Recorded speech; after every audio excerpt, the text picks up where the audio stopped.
Governador do Rio Grande do Sul, Eduardo Leite, ao vivo aqui no Jornal Gente, da Rádio Bandeirantes. Governador, bom dia, seja bem-vindo.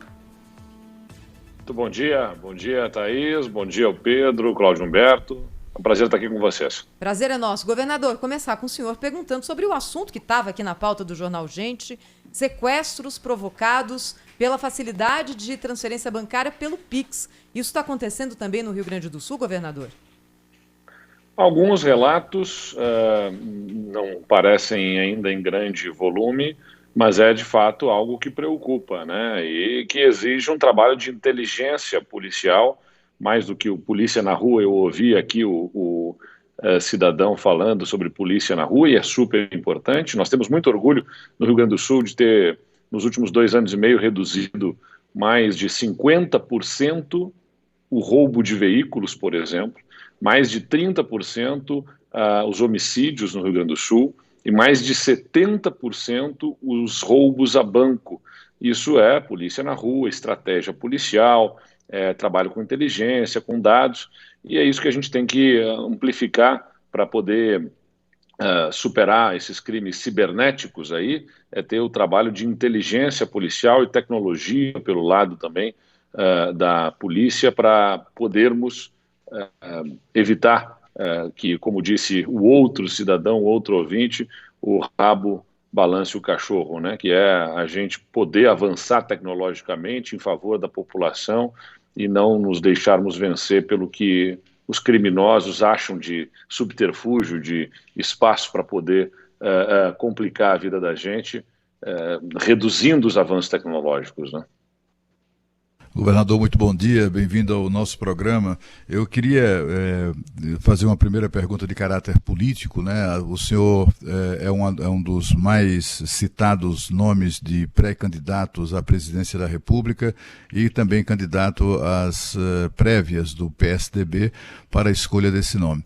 O senhor tem reagido com muita frontalidade às agressões de cunho homofóbicos que mais recentemente, não é? E a gente assiste também isso acontecer em adversários ou prováveis adversários de partidos, né? Enfim, outros partidos diferentes do seu, mas também assistimos manifestações nessa direção dentro do próprio PSDB, né? Recentemente um deputado federal do PSDB de São Paulo, cujo nome nem vale a pena mencionar, fez uma piadinha também, enfim, de cunho homofóbico, o senhor reagiu imediatamente, etc., e respondeu. Como está isso, assim? Como é que o senhor se sente do ponto de vista do conforto, né, na permanência num partido como o PSDB, onde tem gente que é capaz de fazer coisas dessa natureza em vez de sair em defesa, né, do correligionário agredido. Como o senhor reagiu a isso? Depois dessa recente agressão aí do deputado do PSDB de São Paulo, o senhor recebeu solidariedade do PSDB de São Paulo, o governador que também de São Paulo, que também é pré-candidato a presidente, de alguma maneira se interessou em manifestar ou manifestou alguma solidariedade ao senhor nesse episódio. Enfim, eu gostaria que o senhor falasse sobre isso, sobre o seu sentimento nesse enfrentamento que deve ser muito desagradável, né? Muito frequente fora do PSDB e até dentro do PSDB. Olha, Cláudio, eu não recebi manifestações específicas do PSDB de São Paulo, mas recebi muitas manifestações do PSDB pelo Brasil, inclusive da bancada federal do partido que se manifestou. Vários deputados federais se manifestaram. Os segmentos que nós temos dentro do PSDB, o PSDB Diversidade, enfim, então o partido é composto por pessoas, né, e não é um partido infalível. Tem falhas, tem os seus erros, mas do ponto de vista programático é o partido no qual eu me sinto representado, porque tem uma visão econômica responsável, de responsabilidade para dentro do governo, responsabilidade com as contas públicas e uma visão social também apurada, né, da necessidade do Estado se fazer presente na vida das pessoas e de ser um partido progressista, a favor da inclusão, de respeito à diversidade. O partido Infelizmente, alguns quadros ainda não entendem isso com clareza e fazem essas piadinhas que, como você disse, não vale nem a pena repetir o nome do deputado. Eu aposto que a gente deve seguir avançando, né, e vamos ter reações de gente que ainda está na pré-história do ponto de vista civilizatório, mas o bom é que as novas gerações, a geração que vem pela frente, é sempre melhor do que a geração anterior. As pesquisas indicam isso. Os jovens têm já com muita clareza a compreensão da igualdade, do respeito, muito mais do que gerações mais antigas. Então a gente vai avançando do ponto de vista civilizatório e eu acredito muito no futuro do nosso país a partir desses avanços que eu vejo para gerações futuras. Governador Eduardo Leite, do Rio Grande do Sul, é o Pedro Campos. O Rio de Janeiro vai exigir passaporte de vacina para entrada em estabelecimentos.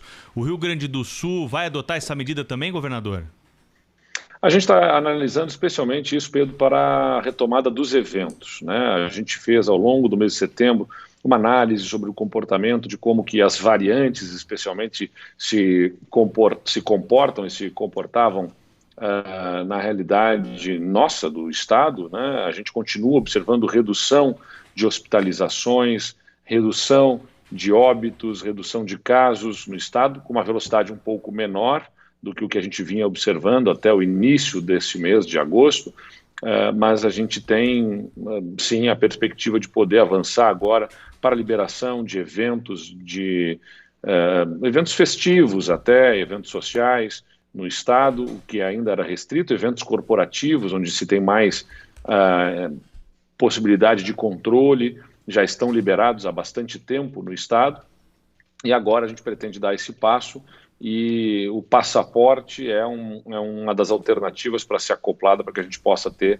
essa retomada dos eventos, algo que parece bastante pertinente, até como estímulo para que as pessoas se vacinem. A vacina já está disponível para todos os adultos acima de 18 anos no Estado, e muitas pessoas ainda não se vacinaram. Então, é importante que a gente tenha elementos, fatores aí de estímulo à vacinação, porque a vacinação, embora seja um ato de decisão individual, ela é de interesse coletivo, por várias razões. Primeiro, porque quem é vacinado tem menos chance de passar, se contrair o vírus, contaminar outras pessoas, e segundo, porque vai ter menos chance de agravar o seu quadro e de ocupar um leito hospitalar. E assim, deixando de ocupar um leito de hospital, vai estar liberando esses leitos para as pessoas que precisam com outras enfermidades e que não são poucas. Então a gente precisa ter clareza e consciência da responsabilidade coletiva, que é um ato individual da vacinação. Governador Eduardo Leite, governador do Rio Grande do Sul, ao vivo aqui na Rádio Bandeirantes. Governador, o presidente Jair Bolsonaro disse ontem, na live das quintas-feiras, o seguinte: ele soltou uma espécie de desafio aos governadores, dizendo o seguinte, que todos deveriam reduzir o ICMS para fazer com que o preço dos combustíveis, da energia elétrica e, consequentemente, a inflação também sofressem algum efeito para baixo. Como o senhor vê essas declarações? Existe algo que esteja na mão dos governadores também em relação a essas questões, governador? Os governadores não aumentaram o ICMS. Isso que é importante deixar claro. O imposto sobre o combustível é o mesmo desde o início dos nossos mandatos na maior parte dos estados. No Rio Grande do Sul, a gente tem a mesma alíquota lá, pelo menos desde 2015, que é o governo anterior ao meu. E a gente ainda está trabalhando para fazer redução a partir do ano que vem, com responsabilidade das nossas alíquotas, sim, sobre combustível, sobre energia e tudo mais. Agora, o que provoca o aumento desses itens de interesse da população, é importante ser dito, tem um componente internacional da retomada econômica que está pressionando a inflação em vários países, mas os dados mostram com muita clareza. O Brasil é o país em que a inflação está avançando mais rapidamente. Não é só no Brasil que tem uma pressão inflacionária pela retomada, mas nenhum outro país aí, pelo menos em alguns estudos apresentados, comparados com outros países de porte do Brasil, semelhante ao Brasil, não estão observando inflação tão crescente quanto no Brasil. E um dos fatores para pressionar a inflação e o preço do combustível aqui no Brasil é a verborragia, a fala do presidente com ataque às instituições, com ataque possível ataque ao teto de gastos, né?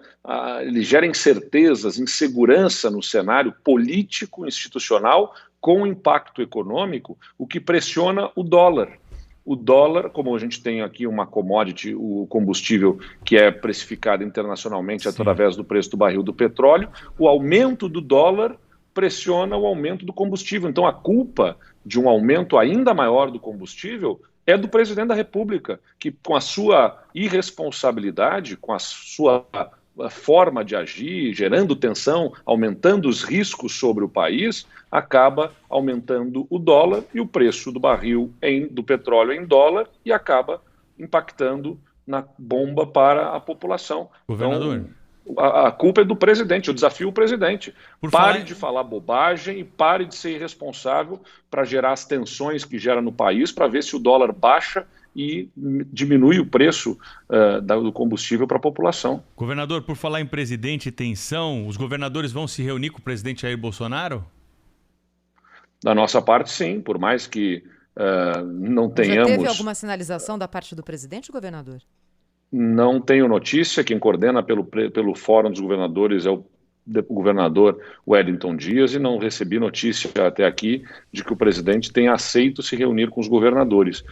Não é uma questão de gostar ou não do presidente, eu tenho pouca expectativa de que uma reunião com o presidente, pela sua forma de agir, por tudo que a gente já falou aqui, não espero que ele tenha disposição para promover algum tipo de convergência com governadores, mas é o presidente da República e nós somos governadores num país que é uma federação. A União, que é como nós chamamos, né, o Brasil é a República Federativa, a união dos estados e municípios. Então, os estados unidos formam esta república, esta nação, e nós temos uma responsabilidade do ponto de vista institucional de conversar com o presidente, mesmo que ele não goste da gente e a gente não goste dele, a gente tem que sentar e conversar, porque a população para a qual a gente trabalha é a mesma.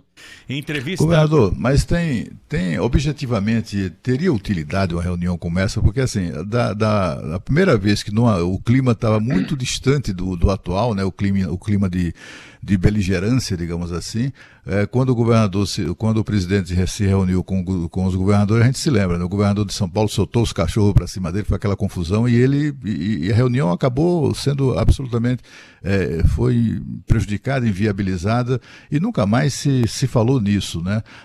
Neste clima político em que o Brasil se encontra, haveria de fato utilidade numa reunião como essa, de todos os governadores com o presidente?